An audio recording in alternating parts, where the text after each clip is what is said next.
وَإِذْ أَخَذْنَا مِيثَاقَكُمْ وَرَفَعْنَا فَوْقَكُمُ الطُّورَ خُذُوا مَا آتَيْنَاكُمْ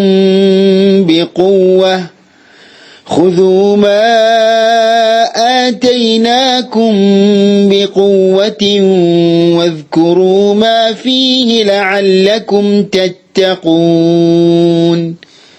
അസ്സലാമു അലൈക്കും വറഹ്മത്തുള്ളാഹി വബറകാതുഹു.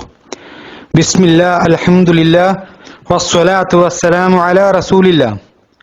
സഹോദരങ്ങളെ, സൂറത്തുൽ ബഖറയുടെ 63-ാം ആയത്തിന്റെ വാക്കാർത്ഥങ്ങളും അതുപോലെ തന്നെ ഈ ആയത്തിന്റെ സാരവുമൊക്കെ കഴിഞ്ഞ ക്ലാസ്സിൽ നമ്മൾ ഏകദേശം മനസ്സിലാക്കി. അള്ളാഹുവിൽ നിന്നുള്ള ഒരുപാട് ദൃഷ്ടാന്തങ്ങൾ നേരിട്ടറിഞ്ഞ് അതെല്ലാം സ്വന്തം ജീവിതത്തിലൂടെ അനുഭവിച്ച ബനു ഇസ്രായേലിയർ, അവർ അള്ളാഹു സുബ്ഹാനഹു വ തആലയുടെ വിധിവിലക്കുകൾ അത് കൃത്യമായി അനുസരിച്ചു കൊള്ളാമെന്ന് പല സന്ദർഭങ്ങളിലായി ഉറപ്പു നൽകിയ ആളുകളായിരുന്നു. പക്ഷേ ആ ഉറപ്പുകൾ പാലിക്കുന്ന വിഷയത്തിൽ വലിയ വീഴ്ചകളാണ് ഇസ്രായേൽ ജനത അവർ അള്ളാഹു സുബ്ഹാനഹു വ തആല നിയോഗിച്ച പ്രവാചകന്മാർ അവരിൽ ഉണ്ടായിരിക്കെ തന്നെ അവർ അനുസരണക്കേടിൽ മുഴുകിയ ഒരു സമൂഹമായി മാറിയ ചരിത്രമാണ് നമ്മൾ കണ്ടത്. ഇവിടെ ഈ ആയത്തിൽ അള്ളാഹു സുബ്ഹാനഹു വ തആല അവരിൽ നിന്ന് കരാർ വാങ്ങിയ സംഭവത്തെക്കുറിച്ച് പറയുന്നു. വഇദ് അഖദ്നാ മീസാഖക്കും വറഫഅനാ ഫൗഖകുമുത് തൂർ. നാം നിങ്ങളോട് കരാർ വാങ്ങുകയും നിങ്ങൾക്ക് മീതെ പർവ്വതത്തെ നാം ഉയർത്തിപ്പിടിക്കുകയും ചെയ്ത സന്ദർഭം അത് ഓർക്കുക എന്നാണ് അള്ളാഹു പറയുന്നത്. ഇവിടെ ഖുർആൻ ഉപയോഗിച്ച മീസാഖ് എന്ന പദത്തിന് ഉറപ്പ്, ഉടമ്പടി, കരാർ എന്നൊക്കെയാണ് ഭാഷയിൽ അർത്ഥമുള്ളത്. പണ്ഡിതന്മാർ പറയുന്നത് ഒരാളിൽ നിന്ന് പ്രതിജ്ഞ വഴിയോ അതല്ലെങ്കിൽ സത്യം ചെയ്തുകൊണ്ടോ ഉറപ്പിക്കുന്ന ഒരു കരാറിനാണ് ഈ മീസാഖ് എന്ന പദം അറബിയിൽ ഉപയോഗിക്കാറുള്ളത് എന്നാണ്. അപ്പോൾ അള്ളാഹു സുബ്ഹാനഹു വ തആല ഈ രൂപത്തിലുള്ള ഒരു കരാറാണ് ഇസ്രായേൽ ജനതയിൽ നിന്ന് വാങ്ങിയിട്ടുള്ളത്. ആ കരാർ വാങ്ങിക്കുന്ന സമയത്ത് അവർക്ക് മീതെ തൂർ പർവ്വതത്തെ ഉയർത്തിപ്പിടിച്ചു എന്നാണ് അള്ളാഹു സുബ്ഹാനഹു വ തആല പറയുന്നത്. ഇതേ സംഭവത്തെക്കുറിച്ച് അള്ളാഹു സൂറത്തുൽ അഅറാഫിലെ 171-ാമത്തെ ആയത്തിൽ പറഞ്ഞത് വഇദ് നതഖ്നൽ ജബല ഫൗഖഹും കഅന്നഹു ളുല്ലത്തും വളന്നു അന്നഹു വാഖിഉൻ ബിഹിം. നാം പർവ്വതത്തെ അവർക്ക് മീതെ ഒരു കുടയെന്നോണം ഉയർത്തി നിർത്തുകയും അതവരുടെ മേൽ വീഴുക തന്നെ ചെയ്യുമെന്ന് അവർ വിചാരിക്കുകയും ചെയ്ത സന്ദർഭം ഓർക്കുക എന്നാണ്.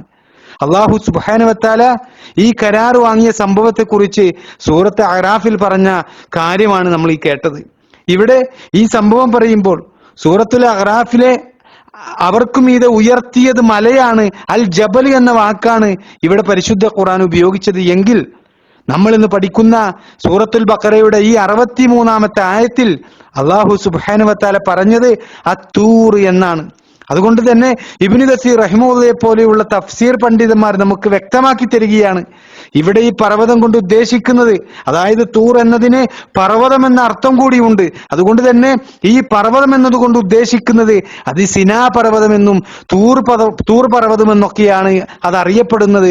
അതേ ആ തൂർ പർവ്വതം തന്നെയാണ് ഇവിടെ ഉദ്ദേശമെന്ന് ഇബ്നു അബ്ബാസ് റളിയല്ലാഹു അൻഹു, ഇമാം മുജാഹിദ് റഹിമഹുള്ള, അദ്ദഹാഖ് റഹിമഹുള്ള, ഇക്രിമ റഹിമഹുള്ള, അങ്ങനെ സ്വഹാബികൾ അടക്കം നിരവധി പണ്ഡിതന്മാരുടെ തഫ്സീറാണ് സഹോദരങ്ങളെ ഇബ്നു കസീർ റഹിമഹുള്ള പ്രബലമായ വീക്ഷണമായി എടുത്തു കൊടുക്കുന്നത്.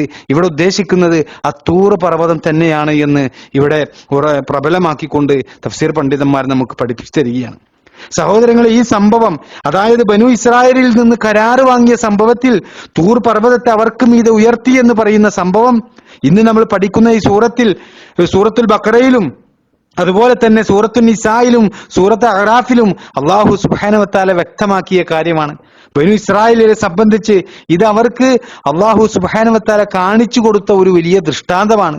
അതുകൊണ്ട് തന്നെ പരിശുദ്ധ ഖുർആൻ വ്യക്തമാക്കിയ ഈ വിഷയം മറ്റൊരു തരത്തിലുമുള്ള ദുർവ്യാഖ്യാനങ്ങളില്ലാതെ അതുപോലെ തന്നെ നമ്മൾ വിശ്വസിക്കേണ്ട ഒരു സംഭവമാണ് സഹോദരങ്ങളെ. മനുഷ്യൻ പഠിച്ചു മനസ്സിലാക്കിയ പ്രകൃതി നിയമങ്ങൾക്ക് അതീതമായി അതിനെല്ലാം അപ്പുറത്ത് അള്ളാഹു സുബ്ഹാനഹു വ തആല ഈ ലോകത്ത് ചില സംഭവങ്ങൾ ഉണ്ടാക്കാറുണ്ട് എന്നും അതെല്ലാം അള്ളാഹുവിന്റെ കഴിവിൽപ്പെട്ട, അള്ളാഹുവിന്റെ മാത്രം കഴിവിൽപ്പെട്ട കാര്യങ്ങളാണ്, അള്ളാഹുവിന്റെ ദൃഷ്ടാന്തങ്ങളാണ് എന്ന് നമ്മൾ തിരിച്ചറിയേണ്ടതുണ്ട്. അതുകൊണ്ട് തന്നെ അള്ളാഹു സുബ്ഹാനഹു വ തആല അറിയിച്ചു തന്ന ഈ കാര്യങ്ങളെ മറിച്ചും തിരിച്ചുമൊക്കെ വ്യാഖ്യാനിക്കാൻ പാടില്ലാത്ത കാര്യമാണ് എന്ന് നമ്മൾ മനസ്സിലാക്കണം സഹോദരങ്ങളെ. ഇസ്രായേൽ ജനതക്ക് പർവ്വതങ്ങളെ ഉയർത്തി കാണിച്ചു കൊടുത്തു എന്ന് പറയുന്നത് അത് അള്ളാഹുവിൽ നിന്നുള്ള ഒരു ദൃഷ്ടാന്തമാണ്. അതൊരു സാധാരണ സംഭവമല്ല. എന്നാൽ പൊതുവിൽ പർവ്വതങ്ങളുമായി ബന്ധപ്പെട്ടുകൊണ്ട് അള്ളാഹു സുബ്ഹാനഹു വ തആല പറയുന്നത് എന്താ?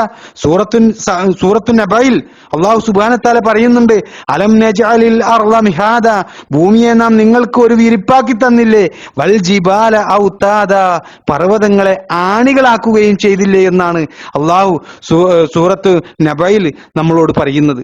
സൂറത്തുൽ ലുഖ്മാനിലെ 10-ാമത്തെ ആയത്തിൽ അല്ലാഹു സുബ്ഹാനഹു വ തആല പറയുന്നത് വഅൽഖാ ഫിൽ അർളി റവാസിയ അൻ തമീദ ബിക്കും, ഭൂമിയെ നിങ്ങളെയും കൊണ്ട് ഇളകാതിരിക്കുവാനായി അതിൽ അവൻ ഉറച്ച പർവ്വതങ്ങൾ സ്ഥാപിക്കുകയും ചെയ്തിരിക്കുന്നു എന്നാണ്. അപ്പോൾ സഹോദരങ്ങളെ, ഈ അടുത്ത കാലത്ത് മാത്രം മനുഷ്യൻ ശാസ്ത്രീയമായി കണ്ടെത്തിയ കാര്യങ്ങൾ 14 നൂറ്റാണ്ടുകൾക്ക് മുമ്പ് പരിശുദ്ധ ഖുർആൻ നമുക്ക് പറഞ്ഞു തരുമ്പോൾ, അതായത് ഭൂമിക്ക് ഇളക്കം പറ്റാതെ അതിനെ ഉറപ്പിച്ചു നിർത്തുന്ന പർവ്വതങ്ങൾ, ഒരു ആണികൾ എന്നോണം പ്രവർത്തിക്കുന്ന പർവ്വതങ്ങൾ, ഈ പർവ്വതങ്ങളുടെ ദൗത്യം എന്താണ് എന്ന് നിശ്ചയിച്ച അള്ളാഹു സുബ്ഹാനഹു വ തആല നമ്മെ അറിയിക്കുന്നത് ഇസ്രായേൽ ജനതയുടെ മേൽ അള്ളാഹു ഒരു കുടയെന്നോണം തൂർ പർവ്വതത്തെ ഉയർത്തി നിർത്തി എന്നാണ്. അതൊരു സാധാരണ സംഭവമല്ല സഹോദരങ്ങളെ. അത് അവർക്ക് അള്ളാഹുവിൽ നിന്നുള്ള ഒരു ദൃഷ്ടാന്തമായിരുന്നു എന്ന് നമ്മൾ കൃത്യമായി തിരിച്ചറിയണം. ഇവിടെ അള്ളാഹു ഇസ്രായേൽ ജനതയിൽ നിന്ന് കരാർ വാങ്ങുന്ന സന്ദർഭത്തിൽ ഈ രൂപത്തിൽ ഭൂമിയിൽ നിന്നും ഒരു പർവ്വതത്തെ ഉയർത്താൻ, അതായത് തൂർ പർവ്വതത്തെ അവർക്കും ഇത് അങ്ങനെ ഉയർത്തുവാനുണ്ടായ കാരണം എന്താണ്? അത് അവർക്ക് അള്ളാഹു നൽകിയ തൗറാത്ത് എന്ന വേദഗ്രന്ഥം അത് അവർ ഉത്സാഹത്തോടും ഗൗരവത്തോടും കൂടി സ്വീകരിക്കുവാൻ വേണ്ടിയാണ്. അള്ളാഹുവിൽ നിന്നുള്ള ഇത്തരം ദൃഷ്ടാന്തങ്ങൾ കാണുമ്പോൾ അവരുടെ ഈമാൻ വർദ്ധിക്കുന്ന സാഹചര്യമാണ് ഉണ്ടാവുക. അള്ളാഹുവിന്റെ മഹത്വവും ഗാംഭീര്യവും അള്ളാഹുവോടുള്ള ഭയവും അതുപോലെ തന്നെ അള്ളാഹുവുമായുള്ള ഈ കരാറിന്റെ ഗൗരവവും അത് പൂർണ്ണമായി ഇസ്രായേൽ ജനത ബോധ്യപ്പെടുത്തുവാൻ വേണ്ടിയിട്ടാണ്. ഇസ്രായേൽ ജനതയെ ബോധ്യപ്പെടുത്തുവാൻ വേണ്ടിയിട്ടാണ് ഒരു പ്രത്യേക സാഹചര്യം. അതാണ് സഹോദരങ്ങളെ അള്ളാഹു സുബ്ഹാനഹു വ തആല ഈ പർവ്വതം ഉയർത്തിയ സന്ദർഭത്തിലൂടെ അവിടെ താല്പര്യപ്പെട്ടിട്ടുള്ളത് എന്ന് നമ്മൾ മനസ്സിലാക്കണം. അതാണ് ഈ ആയത്തിൽ ശേഷം അള്ളാഹു സുബ്ഹാനഹു വ തആല പറയുന്നത്, ഖുദൂ മാ ആതൈനാകും ബിഖുവ്വത്ത്, നിങ്ങൾക്ക് നാം നൽകിയതിനെ നിങ്ങൾ ബലത്തോടെ സ്വീകരിച്ചു കൊള്ളുവീനെന്നാണ് അള്ളാഹു സുബ്ഹാനഹു വ തആല പറയുന്നത്. അതായത് അള്ളാഹുവിൽ നിന്ന് മൂസാ നബി അലൈഹിസ്സലാമയിലൂടെ അവർക്ക് നൽകിയ തൗറാത്ത് അത് വളരെ ബലത്തോടുകൂടി കാര്യഗൗരവത്തോടുകൂടി അത് മുറുകെ പിടിച്ച് ജീവിക്കണമെന്നാണ് അള്ളാഹു സുബ്ഹാനഹു വ തആല ബനു ഇസ്രായേലിനോട് ആവശ്യപ്പെട്ടത്. എപ്രകാരം ആ തൗറാത്തിൽ അടങ്ങിയിട്ടുള്ള ഓരോ കാര്യങ്ങളും അവരോട് ഓർമ്മിക്കണമെന്നാണ് അള്ളാഹു അവരെ അറിയിക്കുന്നത്. അതാണ് ഈ ആയത്തിൽ അള്ളാഹു പറഞ്ഞത് വദ്കുറൂ മാ ഫീഹ്, അതിലുള്ളതിനെ നിങ്ങൾ ഓർമ്മിക്കുകയും ചെയ്യുവിനെന്ന്. അങ്ങനെ അള്ളാഹു പറഞ്ഞ രൂപത്തിൽ ബനു ഇസ്രായേലിയരാവുകയാണ് എങ്കിൽ അതിന്റെ ഗുണമായിരിക്കും ലഅല്ലക്കും തത്തഖൂൻ, നിങ്ങൾ സൂക്ഷ്മതയുള്ളവരായേക്കാം എന്ന് അള്ളാഹു സുബ്ഹാനഹു വ തആല പറയുന്നത്. ഇവിടെ ഈ ആയത്തിൽ അവസാനമായി അള്ളാഹു പറഞ്ഞ, അതായത് നിങ്ങൾ സൂക്ഷ്മതയുള്ളവരായേക്കാം എന്ന് ആ പറഞ്ഞ കാര്യം കൂടി ഏതാനും ചില വിഷയങ്ങൾ കൂടി ഈ സൂക്ഷ്മതയുമായി ബന്ധപ്പെട്ടുകൊണ്ട് നമുക്ക് ഈ ചരിത്രം മുമ്പിൽ വെച്ചുകൊണ്ട് പഠിക്കേണ്ടതുണ്ട്. അത് ഇൻഷാ അല്ലാഹ് നമുക്ക് അടുത്ത ക്ലാസ്സിൽ ചർച്ച ചെയ്യാം. അള്ളാഹു സുബ്ഹാനഹു വ തആല അനുഗ്രഹിക്കുമാറാകട്ടെ.